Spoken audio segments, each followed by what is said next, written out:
What is the best time of day to take photos or videos? This isn't a trick question. I'm not going to say sunrise or sunset, even though those are really awesome times of day, but I'm going to tell you instead about another time of day that not too many people know about. And no, it's not golden hour. Hello friends and welcome back to the studio. This is Susie with Gemini Connect.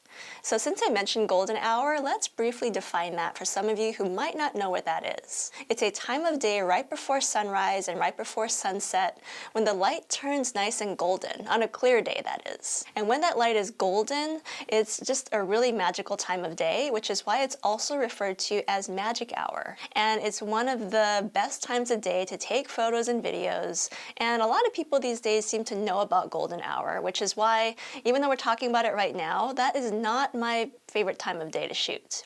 It was my favorite time of day until I found this other time of day. So what is this magical time of day that I keep talking about? Well, it's right after sunset, or in the case of sunrise, it's right before golden hour. And it's known as blue hour. It's a time of day where the sky turns a dark, deep blue, on a clear day that is. And it's a really great backdrop for shooting landscapes, portraits, or cityscapes. Blue hour is also known as twilight, and that dark deep blue is a lot nicer than what happens after twilight at night, which is when the sky gets pitch black, and that might be really good for shooting something like the Milky Way or for stars, but if you're shooting something that's not star related, then I really think that that blue is a nicer backdrop because it just adds another layer of color. Another advantage to shooting at blue hour is that it's lesser known. So if you're going somewhere crowded, like in my case, Cary Park, which is a great place in Seattle to get a skyline view of downtown, then if you go there at around sunset, like I did the other day, then that park is oftentimes really crowded, especially on a really nice day. But right after sunset, usually people clear out. And so if you stick around for blue hour or show up just for blue hour, you can usually get crowded areas like that almost all to yourself, or at least they will be significantly less crowded than they are at sunset or sunrise. Knowing about blue hour is also really essential if you're planning to shoot time lapses, because it's one thing to get golden hour to sunset, but if you can get golden hour to sunset to blue hour, then you're getting a wider spectrum of light and colors, and it just makes for a more dynamic time lapse. Blue hour is also really great because if you're shooting a city scene, then you can oftentimes get the sparkle of the downtown lights a lot better once the sun goes down and you have a darker background to work with. If you plan to shoot at blue hour, it's really essential to know exactly when it's going to take place because it doesn't last for very long.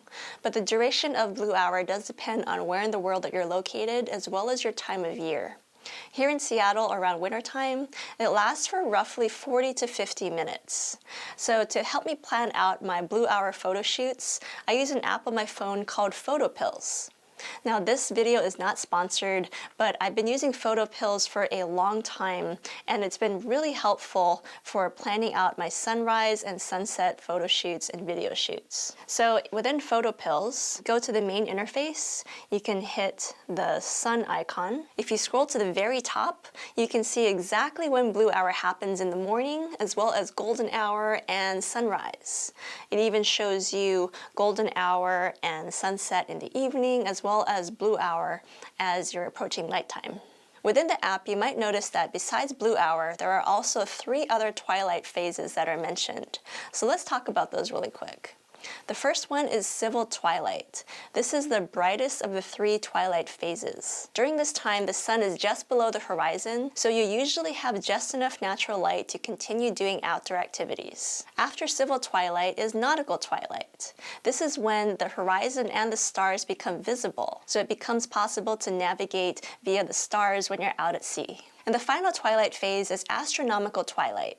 This is the darkest of the twilight phases. And to the naked eye, the sky is going to appear as dark as it does when it's pitch black. So this is a good time to start looking for stars. Now to relate those phases of twilight back to photography or videography, you can get a dark deep blue sky if you're shooting in any of the 3 phases. But it's better to try to shoot between civil and nautical twilight because you'll get a slightly lighter shade of blue as opposed to waiting waiting till astronomical twilight when there is still blue in the sky, but it's going to be progressively darker at that point. Now, if you plan to shoot photos or videos during twilight, I highly recommend having a good tripod with you because there's not a lot of natural lighting in the environment anymore.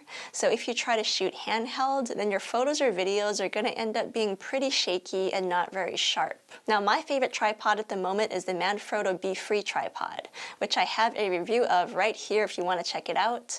But let me know in the comments what your favorite time of day is to shoot and why. And I will see you in the next video.